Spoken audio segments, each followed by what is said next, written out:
The world of gnomes does not begin with a sunrise, but with the steady, deep pulse of the earth.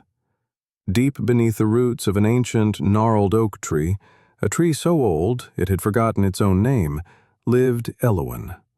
She was a gnome of considerable years, with skin the color of polished walnut and eyes that held the amber light of 1,000 autumns.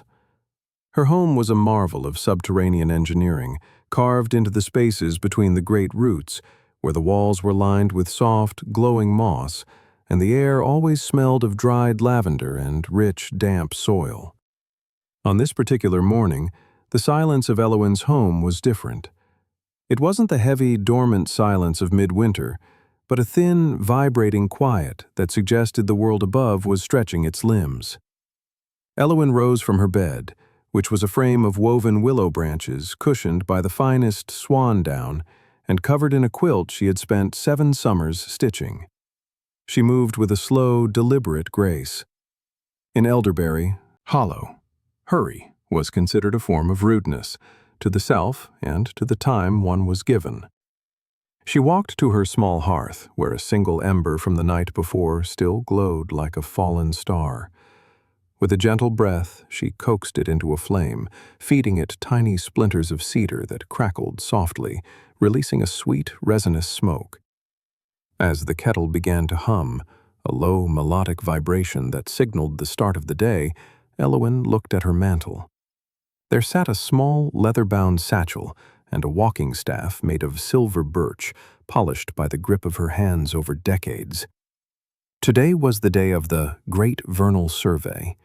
Once every decade, a scout was chosen to walk the boundaries of the Whispering Woods, not to fight or to conquer, but to listen. To check if the brooks were still singing in the right key, to see if the moss was growing thick on the north side of the stones, and to ensure that the ancient balance remained undisturbed. This year, the elders had chosen Elowen. She poured her tea, a blend of dried rose hips and toasted dandelion root, and sat by her circular window. Outside, the subterranean tunnel was lit by lantern fungi, which cast a soft, bioluminescent blue glow over the path. She watched a small beetle scuttle past, its iridescent shell shimmering. "Patience, little friend," she whispered, her voice like the rustle of dry leaves. "The world is big, but the path is only as long as your next step." Elowen knew that the journey ahead would take her far beyond the familiar tunnels of the hollow. She would have to cross the Pebble Dash stream, navigate the forest of the singing ferns, and perhaps even skirt the edges of the shadow fold, where the trees grew so close together that the sun only touched the ground in golden needles.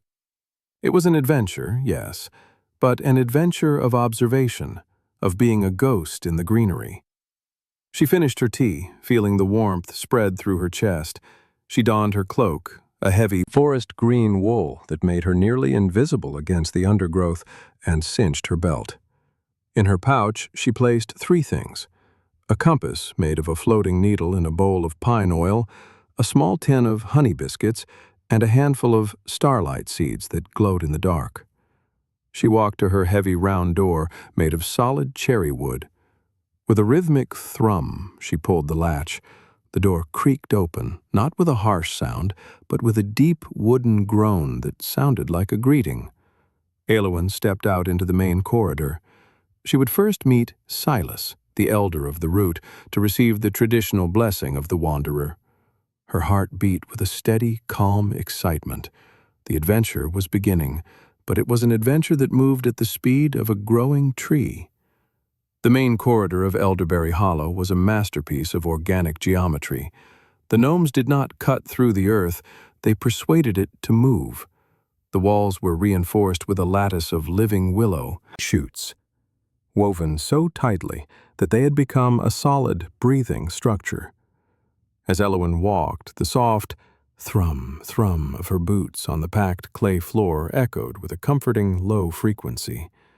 She passed the communal kitchens, where the scent of baking acorn bread drifted through the air, a heavy, nutty aroma that promised warmth and satiety. A few young gnomes, their hats still bright and unweathered, waved to her as they scrubbed copper kettles. She nodded back, her mind already beginning to tune itself to the larger rhythms of the woods above.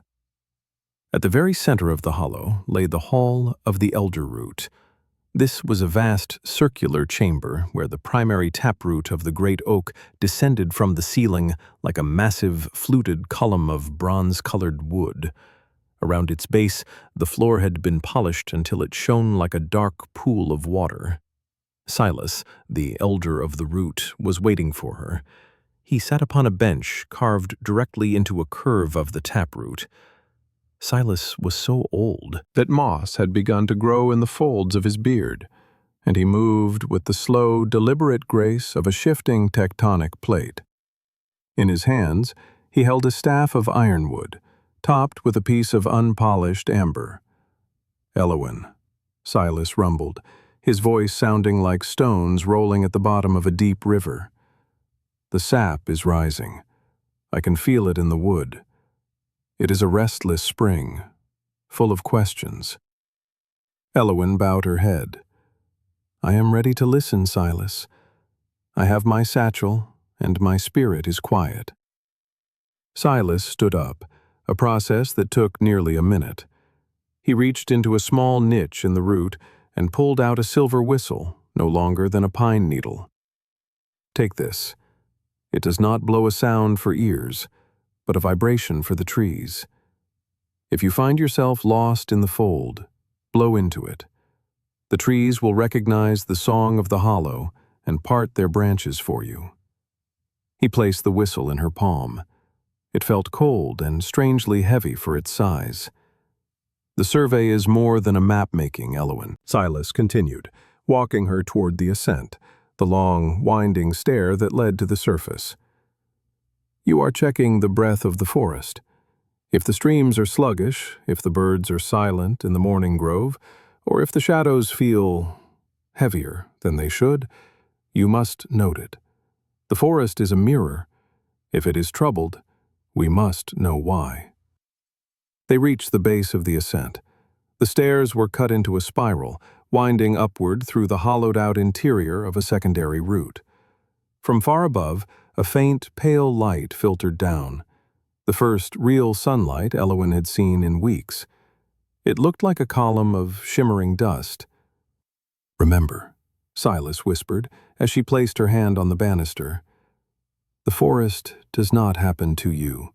You happen with the forest. Walk as if you are a secret being told to the wind." Elowen began her climb. The air grew cooler and fresher with every step, losing the damp, earthy scent of the deep hollow and gaining the sharp, invigorating tang of pine, needles, and wild mint. Her lungs expanded, drinking in the oxygen-rich air of the upper world. As she neared the top, she reached the threshold gate, a clever arrangement of camouflaged stone and ivy that appeared to be nothing more than a mossy rock from the outside. With a practiced touch, she pressed a hidden lever. The stone slid aside with a sound like a heavy sigh. Elowen stepped out. The transition was breathtaking. She stood at the base of the great oak, whose canopy was so vast it felt like a green sky. The forest floor was a sea of emerald-green ferns, still glistening with the morning's dew. Each droplet held a tiny, refracted world. The sunlight filtered through the young leaves, creating a shifting mosaic of gold and shadow on the ground. She stood still for a long time, letting her senses adjust. The scale of the world above was immense. A single dandelion was a tower to her. A fallen log was a mountain range. She took a deep breath, adjusted the straps of satchel, and looked toward the north. The great Vernal Survey had truly begun. Elowen stood in the shadow of the great oak for several minutes, allowing her heartbeat to sync with the slow, swaying rhythm of the branches above. In the world of gnomes, the first hour of a journey is not for walking, but for becoming. She closed her eyes, letting the sounds of the surface wash over her. The high, frantic chatter of a squirrel, the distant drum of a woodpecker, and the soft, persistent hum of the bees waking up in the clover. When she finally moved, her first step was so light that the moss beneath her boot barely compressed. She headed north, toward the Pebble Dash stream. The terrain here was a gentle slope, covered in a thick carpet of old man's beard lichen and patches of early wood sorrel. As she walked, she noticed the first sign that the forest was indeed restless, as Silas had warned. Usually the sorrel leaves would be wide open to catch the morning light, but today they were folded tight, as if they were expecting a frost that the air did not promise. Elowen knelt down, her joints making a soft sound like dry twigs, and gently touched a leaf. "What do you hear, little green one?" she murmured. The leaf didn't stir, but she felt a faint chill radiating from the soil, a coldness that didn't belong to the spring air. She made a mental note. The earth is holding on to its winter dreams longer than usual. About an hour into her trek, the vegetation thickened. She reached the wall of briars, a dense thicket of blackberry bushes that acted as a natural fence for the inner grove. To a human, it was a nuisance. To a gnome, it was a labyrinth of thorns the size of daggers. Elowen didn't try to push through. Instead, she looked for the vole paths. These were narrow, tunneled trails maintained by the small rodents of the forest. She found one, marked by a specific arrangement of 3 flat pebbles, a sign left by gnome scouts generations ago. She dropped to them, her hands and knees, and crawled into the green tunnel. Inside, the world was dim and smelled intensely of crushed grass and musky fur. The thorns arched over her head, creating a protective roof. Halfway through the tunnel, she encountered a large forest snail, its shell a beautiful spiral of mahogany and cream. The snail was stationary, its sensory stalks twitching. Elowen waited. In the gnome code of the woods, the one moving slowest always has the right of way. "Good morning, traveler," she whispered. The snail slowly turned its head toward her. It left a shimmering trail of silver mucus on a leaf. As it moved past, Elowen noticed something strange. Stuck to the snail's shell was a tiny fragment of blue glass, no bigger than a grain of sand. She reached out and carefully plucked it off. It wasn't glass. It was a shard of sky ice, a rare substance that only forms in the highest peaks of the mountains and never survives the journey down to the valley. How did a piece of mountain ice find its way onto a snail in the lowlands? She wondered. The mystery deepened the sense of unease she had felt earlier. She emerged from the briars and stood up, brushing the dirt from her cloak. The sound of water was growing louder now, a bright, percussive splashing that told her the Pebble Dash stream was near. But as she approached the bank, the sound changed. It became a heavy, muffled gurgle. When she stepped out onto the gray stones of the shore, she saw why. The stream, which should have been a clear ribbon of melted snow, was choked with a thick, white foam that looked like beaten egg whites. It wasn't soap or pollution. It was a natural froth, but it was so dense that the water struggled to move beneath it. Elowen walked to the water's edge and pulled her silver birch staff close. She dipped the end of the staff into the foam. Instead of breaking, the foam clung to the wood, glowing with a faint, sickly phosphorescence. "This is not the work of the spring," Elowen said aloud, her voice steady despite the growing chill in her chest.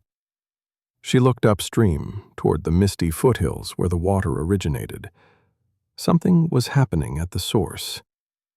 The great Vernal Survey had just shifted from a routine check to a true mission of discovery. She sat down on a flat, sun-warmed rock, took out a honey biscuit to steady her nerves, and began to consult her oil-filled compass. Elowen sat in silence for a long time, the honey biscuit forgotten in her hand. The foam on the stream continued to pulse with that strange pale light, a rhythmic flickering that seemed to match the slow throb of a distant headache. To follow the water upstream was the direct path, but it was also the most exposed. And in the woods, when the elements themselves began to act strangely, it was often wiser to consult those who spent their lives listening to the invisible threads of the world. She decided to seek the hidden weaver. The weaver lived in the heart of the singing ferns, a basin where the air was so still and humid that time felt as thick as honey. Elowen turned away from the choked stream and headed west. The transition in the landscape was immediate. The hard, gray stones of the riverbank gave way to a soft, springy peat that swallowed the sound of her footsteps. As she entered the forest of the singing ferns, the scale of the world shifted again. These were not the common ferns of the forest floor. These were ancient survivors, their fronds reaching heights of 6 or 7 feet, arching over Elowen like the vaulted ceiling of a green cathedral. They were called singing because of the microscopic spores that drifted from their undersides. When the wind caught them just right, the air vibrated with a low, humming chord that resonated in the bones of anyone passing through. The hum was out of tune today. Instead of a harmonious C major, the ferns were vibrating with a discordant, jarring tension. Elowen pulled her cloak tighter. "Steady, Elowen," she whispered to herself. "The ferns only reflect the air they breathe." She searched for the weaver's sign, a single strand of silver silk tied around the stem of a fiddlehead. She found it deep in the thicket, glowing with an internal light. She followed the thread, weaving between the giant stalks, until she reached a clearing that seemed to be made entirely of lace. Thousands of webs, intricate and vast, stretched between the ferns. They weren't the messy webs of common house spiders, but geometric masterpieces, some circular, some shaped like funnels, all interconnected by shimmering highways of silk. In the center of this lacework sat the weaver. The weaver was an elder gnome, even older than Silas, who had long ago chosen to live among the spiders. Her fingers were long and stained with the dyes of crushed berries, and her eyes were covered by a strip of translucent silk. She didn't need sight. She felt the world through the vibrations of her webs. Elowen stopped at the edge of the clearing. She didn't speak. She reached out and gently tapped a calling thread that hung near the entrance. The weaver didn't turn her head, but her fingers danced across the web in front of her. "Elowen of the root," the weaver's voice was a melodic rasp. "You walk with a heavy heart. The stones of your path are whispering of ice and foam." "You felt it then?"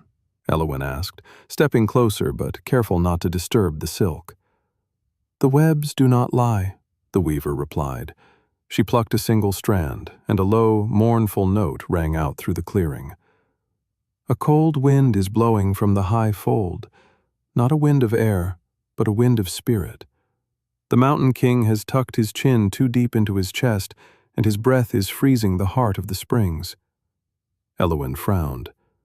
"The Mountain King? He hasn't stirred in 3 gnome generations. Why now?" The weaver finally turned, her silk-covered eyes seeming to look right through Elowen. "Because the Starstone has fallen from the peak. It lies in the pool at the source of the Pebble Dash, and its fire is turning the water to froth. The mountain is mourning its lost jewel, and in its grief it is exhaling the great frost." Elowen felt a chill that had nothing to do with the temperature. If the frost continues to spread, the spring will never truly arrive. The sap will freeze in the trees. The hollow will become a tomb. "Yes," the weaver said simply. "You carry the silver whistle of Silas. You carry the seeds of starlight. But to heal the stream, you must carry something more. You must carry the silver needle." The weaver reached into the folds of her garments and pulled out a needle made of pure, shimmering moonlight. "Take this to the source. Stitch the reflection of the starstone back to the surface of the water. Only when the mountain sees its jewel again will the breath of the king grow warm." Elowen accepted the needle. It was so light she could barely feel it, yet it hummed against her palm with a fierce, defiant heat. "The path to the source is steep, Elowen," the weaver warned. "The cloud cats are restless, and the foam has eyes. Do not sleep near the water." Elowen bowed low. "Thank you, Mother of Silk." She turned back toward the north. The adventure had changed again. It was no longer a survey. It was a pilgrimage. She had to reach the headwaters of the Pebble Dash, brave the mountain's grief, and perform a feat of weaving that would test everything she had learned in her long years in the hollow. As she left the singing ferns, the discordance of the humming grew louder, a warning that the time for slow walking was coming to an end. The transition from the lush, humid basin of the ferns to the rising foothills was like moving from one world into another. As Elowen climbed, the ground became skeletal. Ribs of gray granite began to poke through the thinning soil, and the soft moss was replaced by ice lichen, a pale, brittle crust that crunched like broken glass under her boots. The sun was beginning to dip behind the jagged silhouette of the highfold, painting the sky in bruises of violet and deep orange. Twilight was the thin time for gnomes. It was the hour when the boundaries between the physical forest and the echoes of the mountain blurred. Elowen followed the Pebble Dash stream, though she kept a safe distance of 20 paces from the bank, as the weaver had warned. The foam had grown thick and sculptural. It no longer just floated. It piled up in high, wobbling towers that looked like frozen ghosts. Suddenly, she stopped. Her silver birch staff vibrated in her hand. From the corner of her eye, she saw a movement among the foam towers. Something was stepping out of the water. It wasn't a creature of flesh and bone, but a foam walker, a manifestation of the stream's fever. It stood as tall as a gnome, but its body was made of shifting, iridescent bubbles, and its eyes were two dark hollows that sucked in the remaining light. Elowen held her breath, pressing herself against the trunk of a stunted pine. The tree was small and gnarled, its needles sharp and smelling of bitter turpentine. She felt the tree's pulse. It was slow, labored, fighting against the creeping chill. The foam walker drifted across the stones. It didn't walk so much as it flowed, leaving a trail of glowing, sickly slime behind it. It paused, turning its head toward the pine tree. Elowen felt a wave of profound sorrow wash over her, not her own, but the creature's. The foam walker was a piece of the mountain's grief, a fragment of the frozen breath seeking something it couldn't name. She remembered Silas's words, "The forest is a mirror." If she ran, the creature would perceive her as a flickering, panicked thought and pursue her. If she fought, she would only shatter the bubbles, releasing more of the cold fog. Instead, Elowen reached into her pouch and pulled out a starlight seed. She didn't throw it. She held it in her open palm and let its soft, warm, amber glow illuminate her face. "I am a friend of the root," she whispered, her voice a low hum that mimicked the deep vibration of the earth. "I carry the silver needle. I go to mend the reflection." The foam walker froze, the dark hollows of its eyes fixed on the seed. For a moment, the discordant humming of the forest seemed to harmonize. The creature bowed its head, a slow, liquid movement, and began to dissolve. It didn't die, it simply lost the tension of its grief. It collapsed back into a pile of ordinary, non-glowing froth, which the wind slowly began to scatter. Elowen exhaled, her breath forming a visible cloud in the cooling air. The encounter had drained her. She needed to rest, but she couldn't sleep on the ground. She looked up at the stunted pine. Its branches were low and sturdy. "May I share your height, brother?" she asked. The tree didn't answer, but a lower branch seemed to dip slightly under the weight of the wind. Using her climbing rope, woven from the hair of a mountain goat and silk grass, she hoisted herself and her satchel into the boughs. She found a comfortable crook where two branches met, forming a natural cradle. She lashed herself to the trunk for safety and wrapped herself in her forest-green wool cloak. High above, the first stars began to pierce through the indigo veil of the atmosphere. They looked different from here, sharper, colder, like the sky ice she had found on the snail. She took out the moonlight needle the weaver had given her. In the dark, the needle was a sliver of pure radiance. It pointed toward the peak, vibrating with an urgent, rhythmic pull.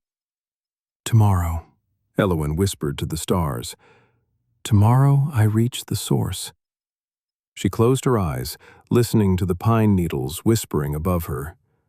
The sound was like a distant sea, a rhythmic shh that eventually pulled her down into a deep, dreamless sleep, while below her, the foamy river continued its mournful gurgle. Toward the valley she called home. The morning arrived not with a burst of gold, but with a sharp, crystalline clarity. Elowen woke to the sound of her own breath, a rhythmic, frosty puff that vanished into the silver air. Overnight, the world had been transformed. The stunted pine was now draped in a delicate armor of rime ice, every needle a tiny glass dagger. She unlashed herself from the branches, her fingers stiff and tingling. Below her, the pebble-dash stream had nearly fallen silent. The foam had frozen into solid, undulating sculptures, and the water underneath moved like thick, dark oil. Elowen descended from the tree, her boots finding purchase on the frozen bark. Once on the ground, she took a moment to eat the last of her honey biscuits. The sweetness provided a much-needed spark of energy. She looked up.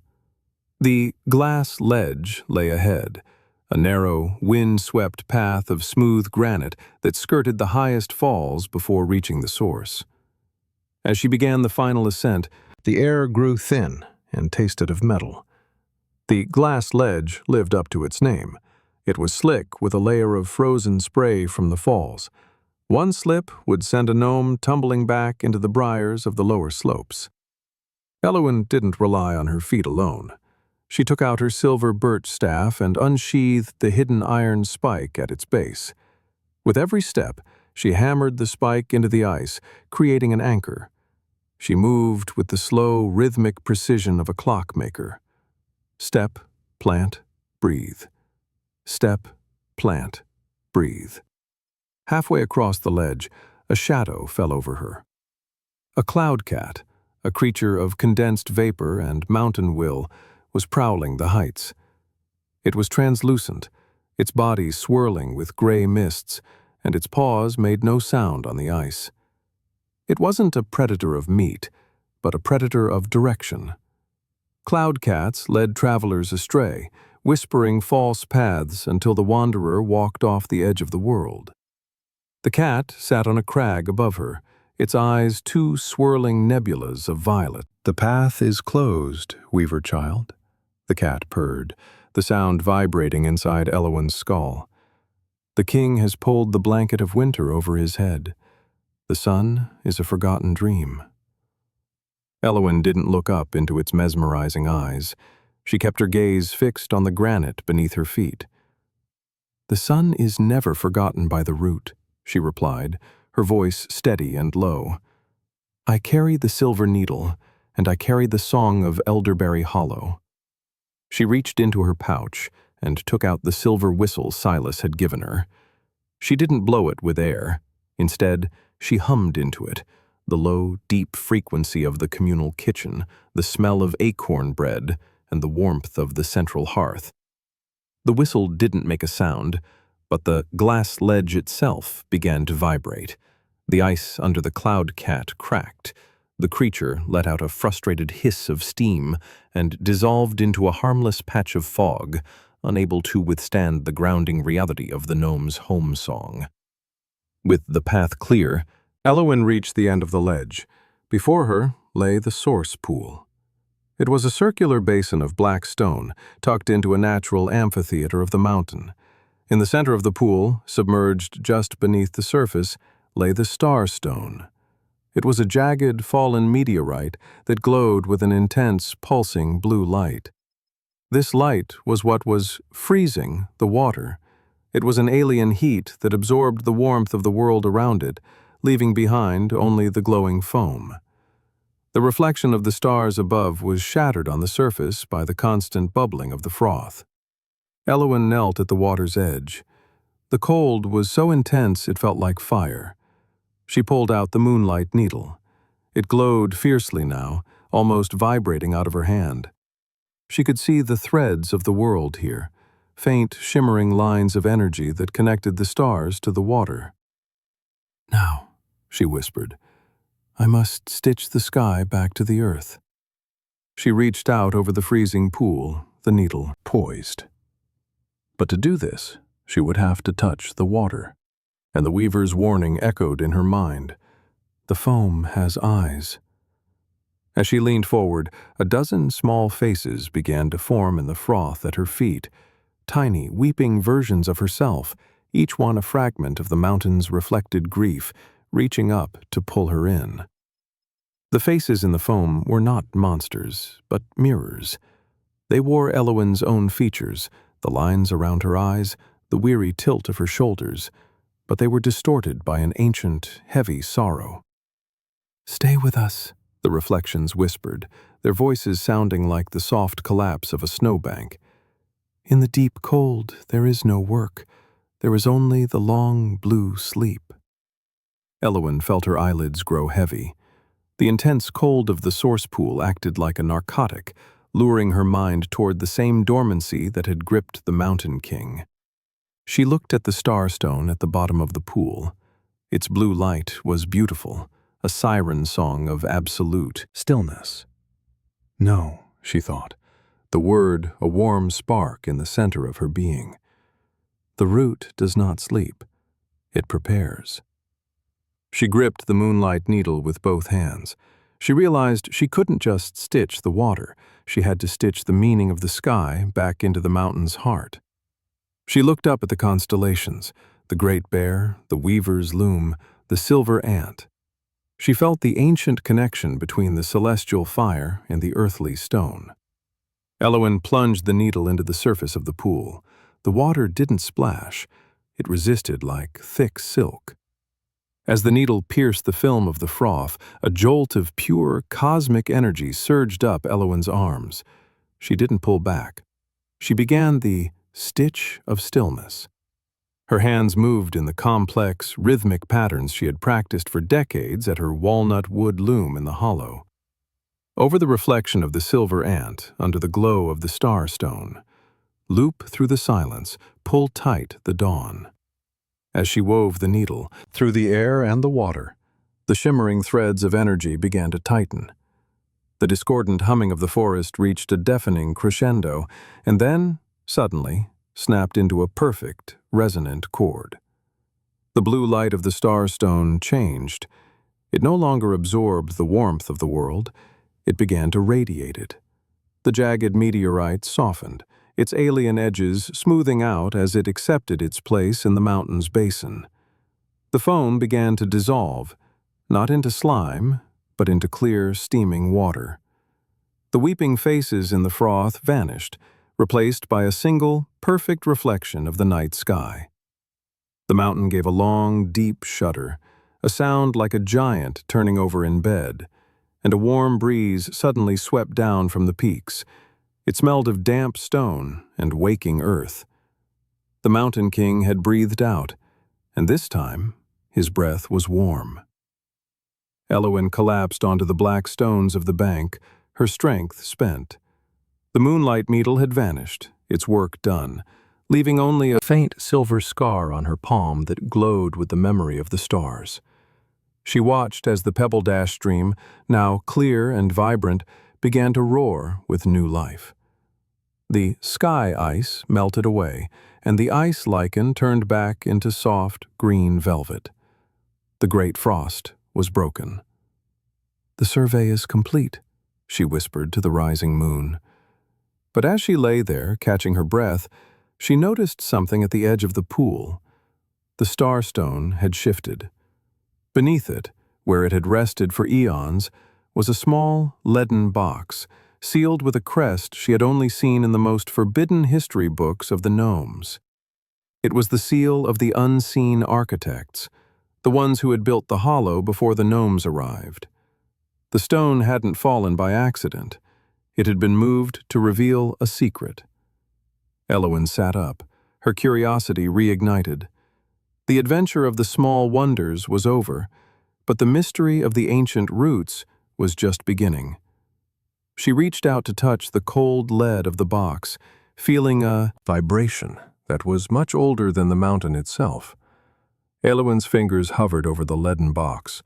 The air around the source pool was no longer freezing, but it hummed with a different kind of tension, a magnetic pull that made the fine hairs on her arms stand up. She looked back toward the path she had climbed. Every instinct of a cautious gnome told her to return to Silas, to deliver the news of the thawed stream and seek the safety of the communal hearth.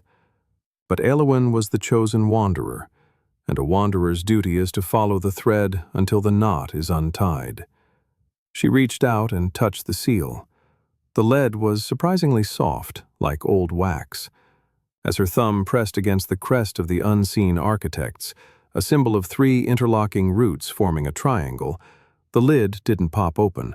It dissolved into a fine gray powder.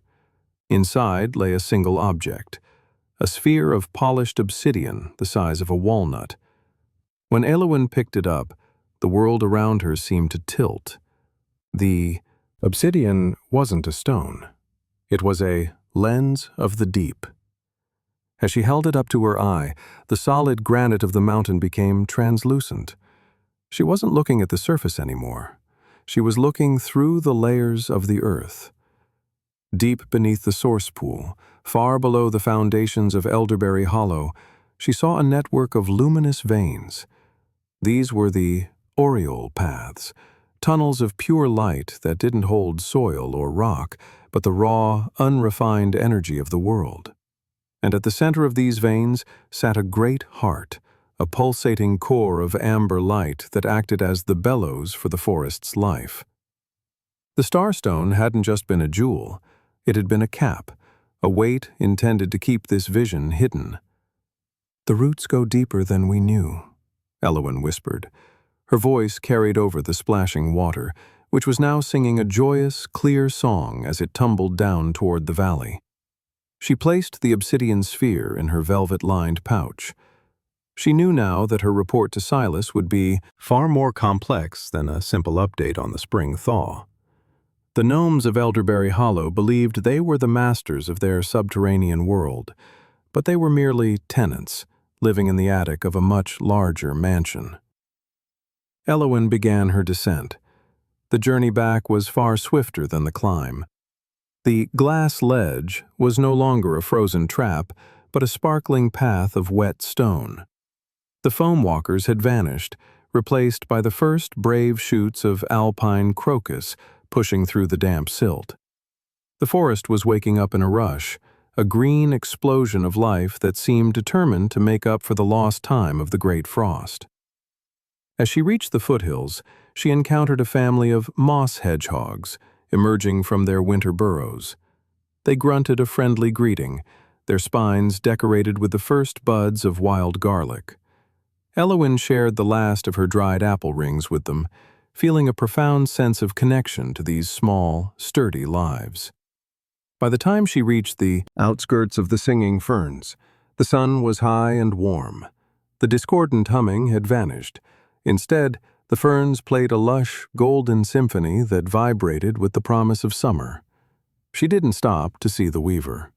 She felt a strange urgency, a vibration from the obsidian sphere in her pouch that seemed to be communicating with the ground beneath her feet. It was a rhythmic tapping, like a distant drum, urging her home. As the sun began to set, painting the canopy of the great oak in shades of copper and honey, Elowen reached the threshold gate. She pressed the lever, and the stone door slid open. The air of the hollow felt different, warmer, more vibrant. The news of the stream's recovery had clearly reached them, likely through the water callers who monitored the lower pumps. A cheer went up from the young gnomes as Elowen walked through the corridors, but she didn't stop to celebrate. She went straight to the hall of the elder root. Silas was standing this time, his ironwood staff glowing with a soft green light. He looked at Elowen, and his ancient eyes immediately went to her pouch. "The stream flows, Silas," Elowen said, her voice echoing in the vast chamber.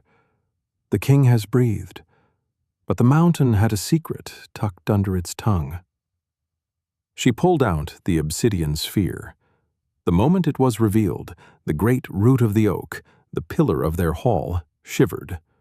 A low, resonant chime rang out from the wood, a sound the gnomes had not heard in 1,000 years. Silas paled, his mossy beard trembling. "The seed of the architects," he whispered. "You found the lens." "What is it, Silas?" Elowen asked, stepping toward him. "What is the lower deep?" Silas looked up at the ceiling, as if seeing through the miles of earth to the stars above.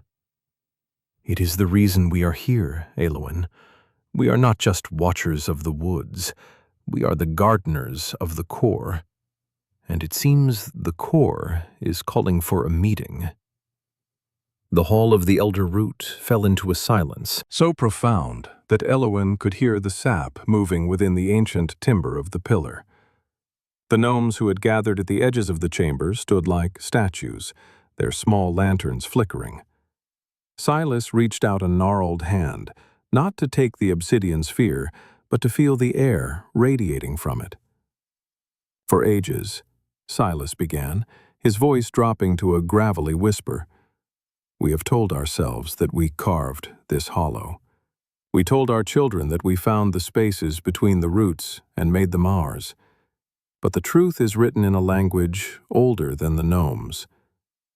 He gestured for Elowen to follow him behind the great root. There, hidden by a heavy tapestry woven from silver grass and midnight wool, was a door of blackened bronze. Silas pressed his thumb against a specific knot in the wood, and the door swung inward on hinges of silent oil. They entered the Archive of the First Earth.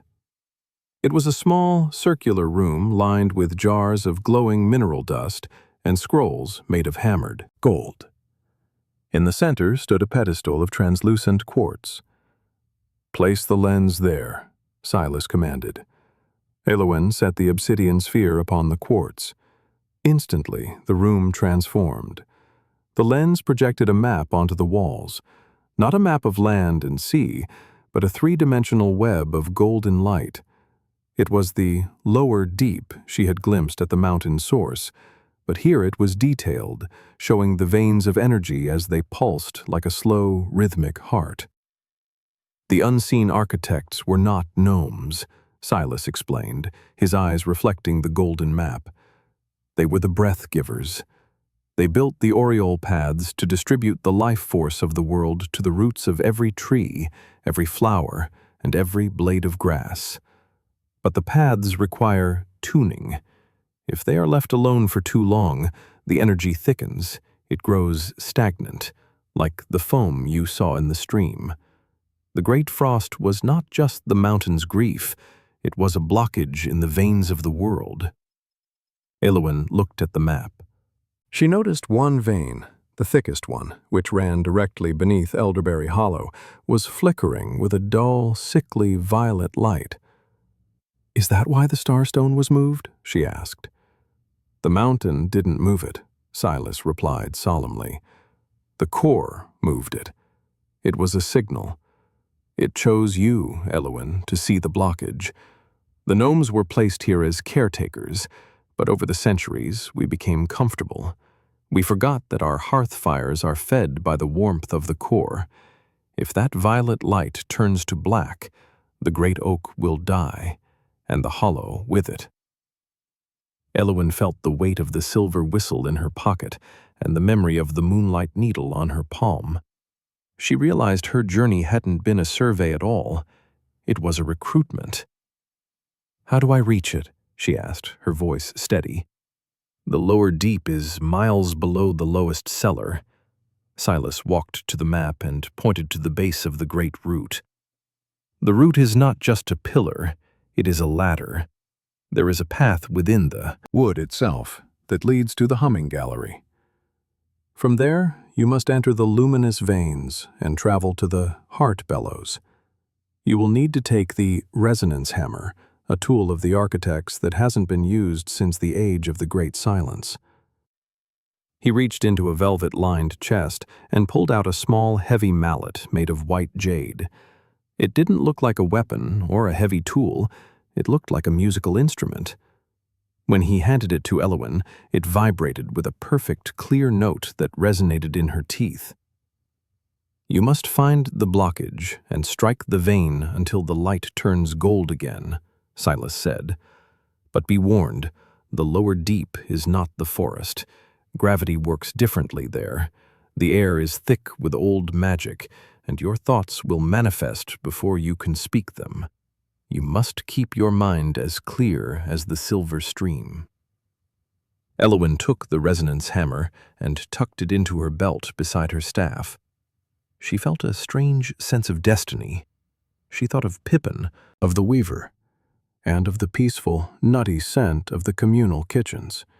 She wasn't just walking for herself anymore, she was walking for the heartbeat of the world. "I will go," she said simply. Silas nodded, a single tear tracing a path through the moss on his cheek. "Then we must prepare the chant of the descent. The whole hollow will sing for you, Elowen. Your people will be the wind at your back." The news of Elowen's new mission spread through the corridors of Elderberry Hollow, not as a frantic whisper, but as a slow, deep vibration. By the time she emerged from the archive with Silas, the gnomes had already begun to gather in the central hall. They didn't bring weapons or packs. They brought their voices. This was the chant of the descent, a ritual so ancient it was woven into the very marrow of gnome history. Hundreds of gnomes, from the youngest toddlers with their oversized felt hats to the elders whose skin was as wrinkled as dried plums, formed a great, spiraling circle around the great root. Silas took his place at the head of the circle. He raised his ironwood staff, and the hall went dark, save for the golden glow emanating from the obsidian lens on its pedestal. "We sing not for the traveler," Silas's voice boomed, "but for the path.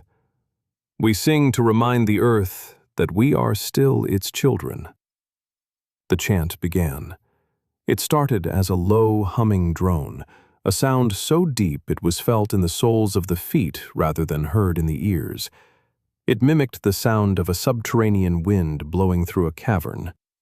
Gradually, layers of melody were added. It was a rhythmic, repetitive song, designed to anchor the mind and steady the heart. Elowen stood at the base of the great root. A small door, no larger than a squirrel's burrow, had opened in the bark. Inside, a narrow staircase of living wood spiraled down into the darkness. She took a deep breath, adjusted the resonance hammer at her belt, and stepped inside. As she descended, the sound of the chant followed her, but it changed. Through the wood of the tree, the voices of her kin didn't sound like people singing. They sounded like the tree itself was humming with love. Every step she took downward felt lighter, as if the song were physically lifting her weight. The internal passage of the great root was a marvel. The walls were smooth and warm to the touch, pulsing with a faint amber light. As she went deeper, the air began to hum. This was the humming gallery. Here, the tree's roots branched out into the aureole paths, the veins of light Silas had described. Elowen reached a platform where the root finally ended, dangling over a vast, glowing abyss. Below her lay the lower deep. It was a world of inverted logic. Massive pillars of translucent crystal grew from both the ceiling and the floor, meeting in the middle like frozen lightning bolts. The air was a thick, luminous ether of pale gold, and instead of birds, small orbs of light flitted through the space, leaving trails of sparkling dust. "Gravity works differently here," she whispered, remembering Silas's warning. She stepped off the platform. Instead of falling, she drifted. She felt like a seed floating on a summer breeze. By tilting her body and using her silver birch staff as a rudder, she found she could swim through the golden ether. She looked down. The violet light she had seen on the map was visible here too. It looked like a dark, bruised cloud wrapped around one of the primary energy veins. This vein, the one feeding Elderberry Hollow, was twitching, its gold light struggling to break through the purple haze. As she drifted closer to the blockage, her thoughts began to shimmer in the air around her. She thought of a warm cup of tea, and for a second, the scent of rose hips filled the ether. She thought of the cold, foam walkers, and a chill wind nipped at her cloak. "Clear mind," she commanded herself. "Focus on the hammer. Focus on the light." The violet cloud was not made of gas. It was made of thought silt. The accumulated worries and heavy reflections of the world above that had leaked down into the veins. It was a physical weight of stagnant emotion. Elowen reached the vein. It was a massive tube of liquid light, 30 feet thick, pulsing with the slow rhythm of the world's heart. The violet silt was encrusted around it like a thick, rubbery bark. She drew the white jade resonance hammer. It began to glow with a fierce, pure white light, sensing the disharmony. "For the root and the reach," Elowen said, her voice echoing with a metallic ring in the ether. She swung the hammer. The moment the jade struck the violet crust, a sound like 1,000 crystal bells rang out. The vibration traveled through her arms, through her chest, and out into the golden void. The violet silt didn't break. It shivered. A small crack appeared, and a beam of pure golden energy shot out, momentarily blinding her. But the silt was stubborn. It began to heal itself, the purple shadows flowing back together. Elowen realized she couldn't just hit it. She had to find the keynote, the specific frequency that would shatter the stagnation. She closed her eyes and listened. Not to the silence, but to the chant of the descent still echoing faintly in her mind from the world above. She began to hum the melody of her people, timing her strikes to the rhythm of the song. Strike. Hum. Strike. Hum. With every blow, the hammer grew brighter. The lower deep began to pulse in time with her movements. She was no longer just a gnome. She was a conductor, and the heart of the world was her orchestra. The violet crust was thick, a calcified shell of centuries of unexpressed sorrow and stagnant thought. Each time Elowen struck the jade hammer against it, the vibration felt like it was hitting a wall of cold rubber. But she did not falter. She leaned into the rhythm of the chant of the descent that still thrummed in her marrow. Strike. Hum. Strike. Hum. On the 7th strike, something changed. The note produced by the jade hammer didn't just ring, it sang. The white jade glowed so intensely that it turned the surrounding golden ether into a blinding pearlescent fog. The violet silt began to spiderweb with fractures of gold. The stagnant energy wasn't being destroyed, it was being transformed. The dark purple shadows began to dissolve into bubbles of light, popping softly like champagne. Suddenly, a massive crack split the entire length of the blockage. A roar, deeper than any thunder Elowen had ever heard, filled the lower deep. It was the sound of the world's life force finally breaking through a dam. The golden energy within the veins surged with a violent, joyous pressure. The violet crust shattered into a billion tiny sparks, and for a moment, Elowen was caught in the middle of a literal sunburst. The rush of energy was so powerful that it negated the gentle gravity of the ether. Elowen was tossed backward, tumbling through the golden void like a leaf in a gale. The resonance hammer slipped from her fingers, its work finished, and vanished into the light. "Steady," she cried out, though her voice was swallowed by the hum of the healing vein. She grabbed her silver birch staff and held it horizontally, trying to catch the currents of the ether. The luminous vein beneath her was now a vibrant, pulsing gold, its light so pure it made the very air of the lower deep feel warm and fragrant. The blockage was gone. Far above, she knew, the great oak was drinking in this renewed strength, its leaves turning a deeper green than they had been in 1,000 years. But the surge was carrying her further away from the great root. She was drifting toward the deep echoes, a region where the energy veins branched into a labyrinth of smaller paths that led to the roots of distant forests she had never heard of. "The whistle," she gasped. She fumbled for the silver whistle Silas had given her. She brought it to her lips and blew. Again, no sound came out for the ears, but a powerful grounding vibration rippled through the ether. It was the specific frequency of Elderberry Hollow, the home key. The golden ether responded. A thin, shimmering thread of light appeared in the chaos, stretching from the distant platform of the great root directly toward her. It was a lifeline made of the gnome's collective song. Elowen grabbed the thread. It felt like holding a rope made of warm honey. With a final, determined effort, she pulled herself against the current of the energy surge. She swam back through the golden abyss, her muscles aching, her mind focused entirely on the image of her round cherry wood door and the smell of cedar smoke. She reached the platform and scrambled onto the living wood of the root. The small door was still open, and the chant of the descent was now a chant of the homecoming. It was louder, faster, and filled with a frantic joy. Elowen climbed. Her boots felt heavy again as she re-entered the realm of normal gravity. The staircase of the root seemed to pull her upward. When she finally stepped through the small door and back into the hall of the elder root, she didn't fall. She stood tall, though her cloak was singed with golden dust and her eyes held the brilliance of the core. The chant stopped instantly. Silas stepped forward, his eyes wide. He looked at Elowen's empty belt where the hammer had been, and then at the great root. The massive pillar was no longer just bronze. It was glowing with a soft internal gold that illuminated the entire hall without the need for lanterns. "It is done," Elowen said, her voice resonant and clear. "The veins are open. The heart is beating." A silence of pure, holy awe fell over the gnomes. Then Pippin, the young apprentice, broke the silence with a cheered, "Hooray!"